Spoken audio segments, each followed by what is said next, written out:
Wah, sudah jam 7. Saatnya kita belajar. Betul kan jam 7? Oh iya, tepat jam 7. Ngomong-ngomong, kok ada ya waktu, terus ada jam juga. Siapa ya yang kira-kira menemukan jam itu? Mau tahu kan?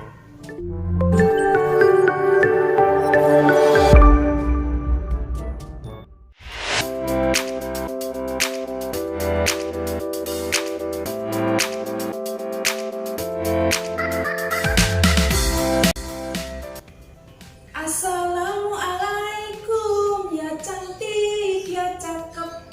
Halo, apa kabar anak-anakku yang ada di rumah, yang cantik-cantik dan yang cakep-cakep? Kabar baik bukan? Yuk, cara menjawabnya yang lebih seru begini. Tirukan ya, Bu Guru ya. Alhamdulillah, luar biasa, bersemangat. Coba tirukan. Sampai bergetar suaranya sampai sini loh. Hebat. Oke, kita tepuk jempol dulu ya. Tepuk jempol. Jempol 1, jempol 2. Hebat. Oke, tepuk tangan. Nah, anak-anak, tahukah kalian siapa yang menemukan jam? Dan kira-kira apa ya manfaatnya dalam kehidupan sehari-hari? Kita ikuti yang satu ini. Penemuan jam mekanik.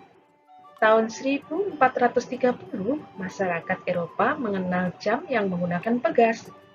Kemudian tahun 1656, terjadi perkembangan yang sangat pesat dengan ditemukannya jam lonceng.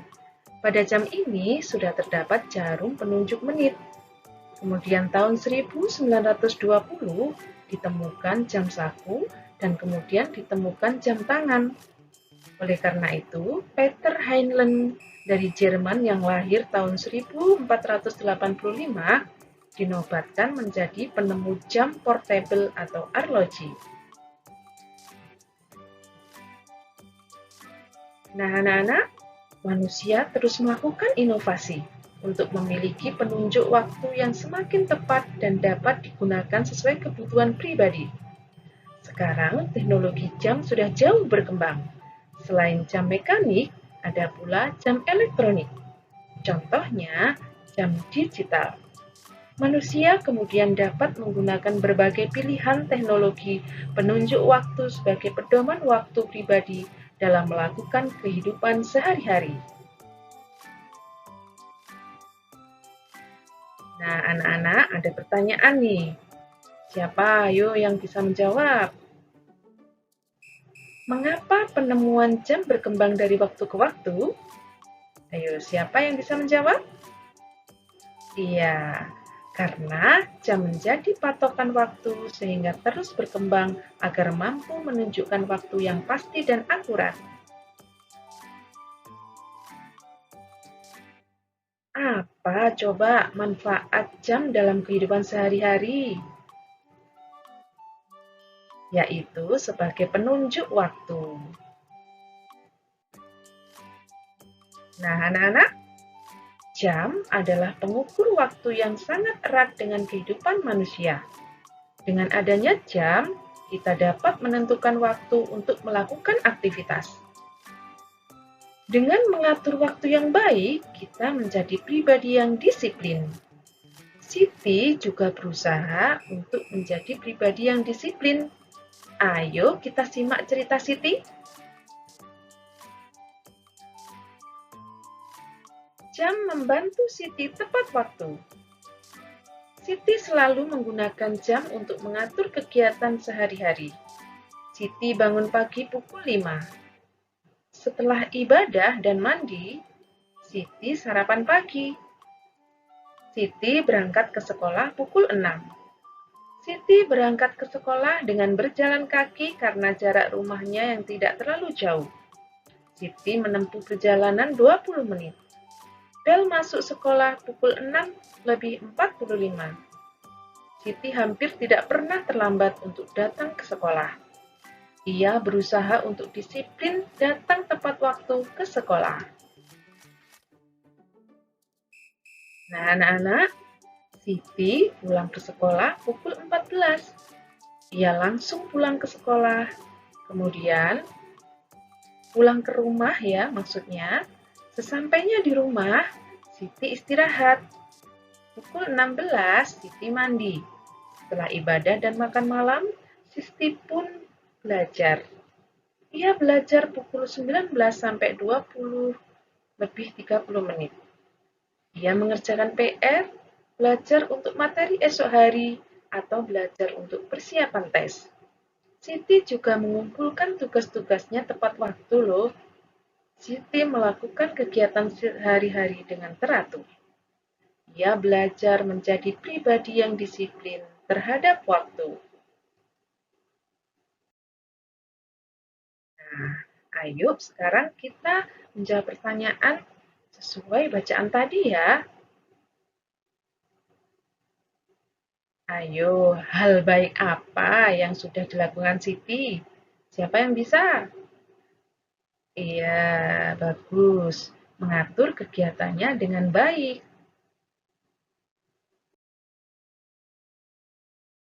Kemudian, apakah Siti mengatur waktunya dengan teratur? Tentu. Iya, Siti telah mengatur waktunya dengan teratur. Mengapa Siti mengatur waktunya dengan teratur? Karena Siti ingin menjadi pribadi yang disiplin dan mandiri.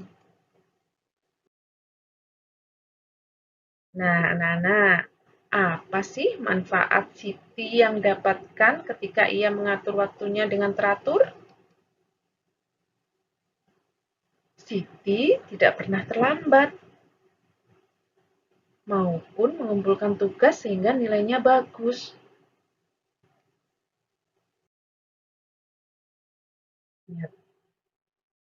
Menurutmu, apakah Siti adalah pelajar yang baik? Tentu saja. Iya, karena Siti sudah melaksanakan kewajibannya dengan baik. Apakah Siti melaksanakan kewajibannya sebagai pelajar? Mengapa? Ya, karena hal itu wajib dilakukan agar lebih berprestasi.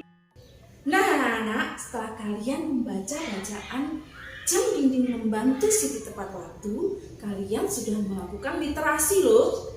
Iya, jangan lupa di rumah juga seperti itu ya anak-anak. Selalu membaca, dan membaca. Dengan membaca, kalian bisa menambah ilmu dan menambah wawasan. Anak-anak, selain kalian berliterasi, kali ini ada sikap dari Siti yang perlu kalian contoh loh. Seperti beribadah, makan, belajar dengan mandiri. Nah, mandiri itu salah satu sikap yang ada di profil pelajar Pancasila loh, yang perlu kalian contoh. Kalian siap melaksanakan profil pelajar Pancasila? Oke, coba lagi. Nah, ketemu lagi. Gimana ya kita? Oke, suasana berbeda ya anak-anak ya, supaya tidak bosan belajarnya. Baik, sekarang ambil jam dinding dan benda-benda di sekitarmu yang berbentuk lingkaran. Nah, sekarang Bu Guru juga perlu nih jam dinding. Jam dinding, datanglah. Ada jam dindingnya datang sendiri. Ya, ini jam dinding. Oh, jangan lupa ya, ada meteran. Kita juga perlu meteran. Untuk apa? Untuk mengukur. Baik anak-anak, kalau kalian tidak punya meteran, pakai tali dan penggaris juga bisa. Ya? Baik, sekarang Ibu akan mengukur berapa sih keliling dari jam dinding ini? Coba kita praktekkan ya.